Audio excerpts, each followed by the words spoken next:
Hello friends, Puri tour vlog part 3তে সবাইকে welcome. এর আগে আরও দুটো পার্ট শেয়ার করা আছে, যদি দেখে না থাকো তাহলে চটপট দেখে এসো। এটা পরের দিন সকালের ভিডিও, কালকে রাতে আর ভিডিও করা হয়নি, কারণ বুঝতেই পারছো সবাই মিলে আছি, আড্ডা মজা গল্প করছি, তাই আর ভিডিও করা হয়নি। তো সকালবেলায় দেখো আমরা টিফিন করে নিচ্ছি। টিফিনে ছিল লুচি, আলুর দম আর ছোলার ডাল। সবাই খাচ্ছে এদিকে। গাইস আমার খাওয়া হয়ে গেছে, এইমাত্র খেয়ে এলাম। সকালবেলায় ভোরবেলায় এই 4:30টার সময় উঠে চান করে পুজো দিতে গেছিলাম মন্দিরে। খুব ভালোভাবে জগন্নাথ দেবকে দর্শন করলাম, সবাই খুব ভালোভাবে দেখতে পেয়েছি। আগের বারে এসেছিলাম দেখতে পাইনি, কিন্তু এবারে সত্যি খুব ভালোভাবে দেখেছি। তো ওখানে ফোন অ্যালাউ ছিল না, তাই ফোন মন্দিরে রেখে গেছিলাম সবাই, তো তাই কিছু দেখাতে পারিনি। তো এবার এখানে এসে এই খেয়ে এলাম, এরপর ড্রেস চেঞ্জ করে আবার যাবো স্নান করতে, খুব মজা হবে। তো ওরা আমার খাওয়া হয়নি, ওরা আসুক, তো চলো ড্রেস চেঞ্জ করে নিই। এই দেখো গাইস, प्लीज हमको यहाँ भी কাজ करना पड़ रहा है। हम खूब दुखित है, प्रचुर दुखित होता है।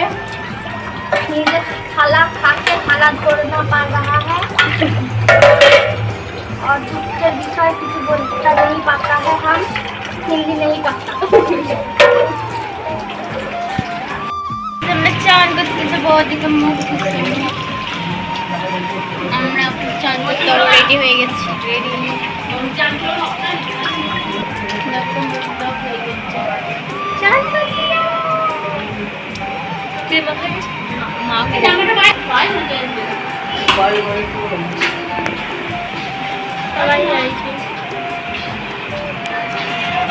সমুদ্র থেকে চান করে এসে আমাদের লাঞ্চও করা হয়ে গেছে, সেটাও ক্যাপচার করতে পারিনি, কারণ অনেকটা লেট হয়ে গেছিলো সমুদ্র থেকে আসতে আসতে। আর সবাই একে একে স্নান কমপ্লিট করলো এসে, তো তারপর তাড়াতাড়ি খেতে চলে গেছি। আর ফোনে চার্জ ছিল না বলে ফোনে চার্জ হচ্ছিল, তাই আর ক্যাপচার করতে পারিনি। তো দুপুরে লাঞ্চে কি ছিল এখন আর আমার মনে নেই, তবে এটা মনে আছে সেদিন মাটন ছিল। তো খেয়ে এসে এখন যে যার মতো রেস্ট নিচ্ছে, আবার সেই সন্ধ্যের দিকে বেরোবো, কারণ কিছু কেনাকাটা করতে হবে।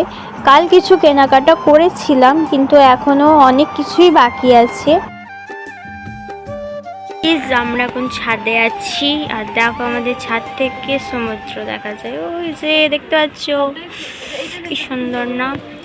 আর এদিকে দেখো এরা আছে ঘুম থেকে উঠে এখানে মস্তানি গাইস সব থেকে, মানে দেখো ওইখানটা সুতো বাঁধা ছিল বলে রংটা কিছু হয়নি। দুদিন ধরে সমুদ্রে চান করে রঙের তফাৎ দেখো, ধারণা করতে পারি আমরা এরকমই কালো হয়ে গেছি আমাদের এই অবস্থা। গাইস বর্ডার হয়ে গেছে আমার শরীরে। গাইস ওরা ঘুমোয়নি সারা দুপুর, ফোন ঘেটেছি। আর তোর মা কি বলেছে? আমার মা বলেছে রাত্রিবেলা ঘুমিয়ে গেলে খেতে রাখবি, থাকবি না খেয়ে। ডাকবো না তো, তোর বাবাকে বলবো তোকে একটা ফোন কিনে দিতে, ফোন নিয়ে থাকবি। কত হোটেল আছে, ওই হোটেলটা খুব সুন্দর লাগছে, কাটিংটা ওপরের কাটিংটা কি সুন্দর একটা, কেমন একটা কাটিং।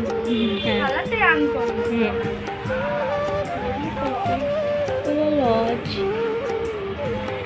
এবার রেডি হবো, দিয়ে যাবো। খাইতে হচ্ছে না জামা কাপড়, দেখি কি নিয়ে যায়, এমনি জামা কাপড় আছে। আমি তারপর ছাদ থেকে নেমে এসে এখন দেখো সবাই রেডি হয়ে গেছি, বেরিয়েও পড়েছি। এখন যাব বিচের দিকে, কারণ কেনাকাটা আছে বললাম না, একটু কেনাকাটা করব, একটু বিচের ধারে বসবো। তো চলো যাই, এখন ঘরে তালা দিচ্ছে, তো চলো বেরোনো যাক।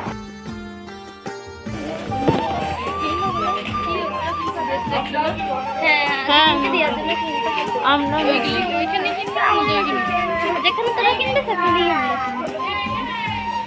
তো বিচ থেকে একবার ঘুরে এসে আবার হোটেলে এসেছি টিফিন করতে সন্ধ্যার। তো আজকে টিফিনে ছিল ভেজিটেবল চপ আর চা, আর লুচিটা সকালে করেছিল মারা, চেয়ে এনেছে। মানে সব কিছুই খেতে হবে, টাকা দিয়েছি যখন সব কিছু খেয়েই যাব নিজেদের মনের মতো। হ্যাঁ আজকে শেষ, নামবো না। কত ঢেউ আসছে দেখো, উঁচু উঁচু, আমি অনেকটা এগিয়ে এসেছে। হেবি মজা হয়েছে।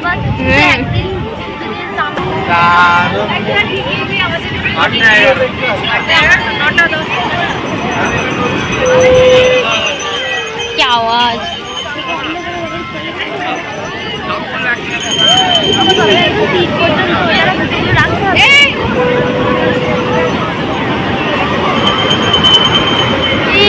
কি সুন্দর উঠে যাবে।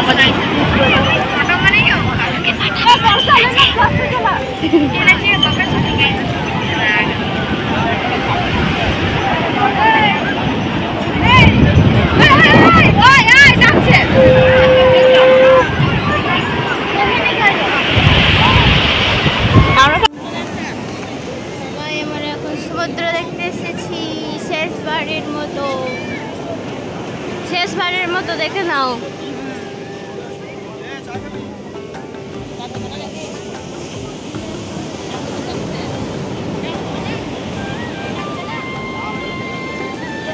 তারপরের দিন সকালে 6:30টার মধ্যে আমরা হোটেল ছেড়ে দিই। তো শেষবারের মতো একবার সমুদ্রের ধার থেকে ঘুরে এলাম। আবার কবে দেখতে পাবো, আবার কবে আসবো জানা নেই। খুব মিস করব এই দিনগুলো, বিশেষ করে সমুদ্রটাকে। আবার যে কবে জগন্নাথ দেব টানবেন, আবার যে কবে আসবো জানি না।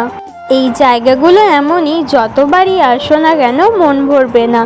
যতবারই আসবে মনে হবে প্রত্যেকবারই নতুন নতুন কিছু দেখছো। তো যাই হোক, এই দিনগুলো খুব ভালোভাবে কাটালাম। এবার তো বাড়ি ফেরার পালা, তাই না? তাই দেখো সকালে বেরিয়ে পড়েছি। এবার কিছু সাইট সিন বাকি আছে, সেগুলো দেখব। যেমন সূর্য মন্দির, ধবলগিরি, নন্দনকানন, আরও কিছু জায়গা আছে, সেগুলো ঘুরে কালকে সকালে বাড়ি যাব। আজকে সারাদিন বাসেই কাটবে, আর রাস্তার মাঝে চলবে খাওয়া দাওয়া।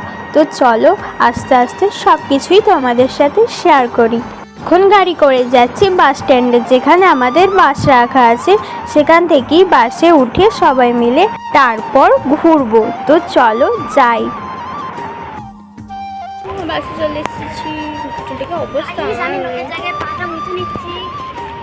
একটুখানি প্রচুর বালি গায়ে, যে দেখো লোকের জায়গায় পাটা মুখে নিচ্ছি, দিয়ে নিজের জায়গায় চলে আসবো। আমি এতক্ষণ উঠেছিলাম ব্যাগ করে তুলতে, আমাদের সিটেই পড়ে আছে। সবাই চলে আসার পর সর্বপ্রথম আমাদের নিয়ে এলো সূর্য মন্দিরে। এখানে ঢুকতে গেলে টিকিট লাগে পার হেড 40 টাকা করে। তো চলো টিকিট কাউন্টারে যাই, টিকিট কাটি, তারপরে ভেতরে ঢুকবো। আর সেদিন ছিল প্রচণ্ড রোদ, গরম। আমাদের ঘুরতে যা কষ্ট হয়েছে না আমরাই জানি। আমার তো শেষ পর্যন্ত শরীর খারাপই হয়ে গেছিলো।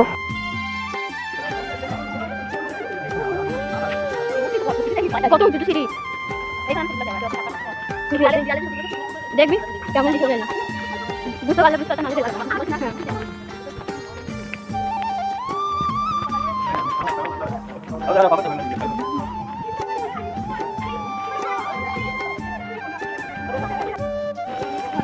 আসল মন্দিরটাকে দেখ, কত উঁচু।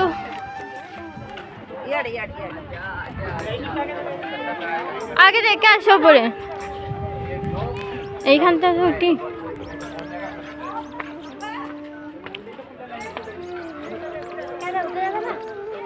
তখন উঠেছিলাম আমরা।